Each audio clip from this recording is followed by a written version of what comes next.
Some of you may think what started the Making Waves movement. The Making Waves movement started whenever there was reported sexual assault on campus, and the administration responded with a warning note, and the note used terms like "don't look vulnerable."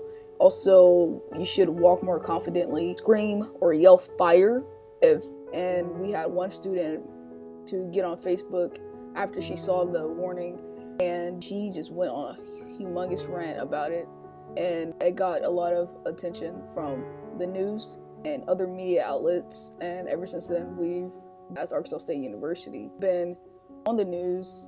Braylon and her two roommates, Reagan and Madison, have all spoken on the subject and have been on news as well, giving interviews about why they're doing what they're doing. So I just wanted to put an emphasis on that and that protest. Arkansas State University, Braylon Hunt, one of the co-founders of the Making Waves movement, which is to raise awareness about the rape culture on college campuses.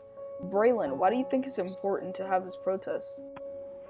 Having this protest was really important because it gave students the ability to use their voice, and also kind of made them aware of the fact that they do have a voice and ability to speak out, and they're actually heard. And I don't think that people really realize that on campus. When there's so many students, they feel like they feel small, they don't feel like they can make a difference, but they can. It's also important to raise awareness about sexual assault victims and how what they're going through. What do you plan getting out of having this protest? One thing was just to raise awareness and get people thinking about it, because planting that seed is going to make people more curious, more passionate. Seeing other people displaying passion towards this issue is going to encourage others to participate, which is really important. It also is good to educate people on how to respond to sexual assault victims and stuff like that. Also, we really wanted to see how people were feeling about these things, which is why we gave out the survey, and just kind of get a feel of where ASU's students are at and how they're responding to the sexual assaults in the last month, as well as we wanted, to gather people who are passionate about this topic and who care, so that in the future when we have events, we can personally invite them. How do you expect the administration to react to the surveys and to your protest? I'm not 100% sure how the administration is going to react. I hope positively and progressively.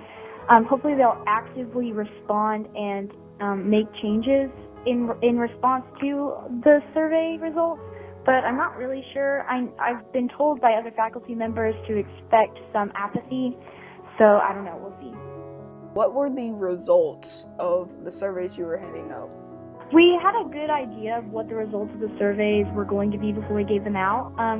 The first question was, on a scale of 1 to 10 of how much you disagree or agree about how important of an issue rape is on ASU's campus. We had males, females, and unidentified gender all alike. I mean, the majority of them strongly agreed that it's an issue.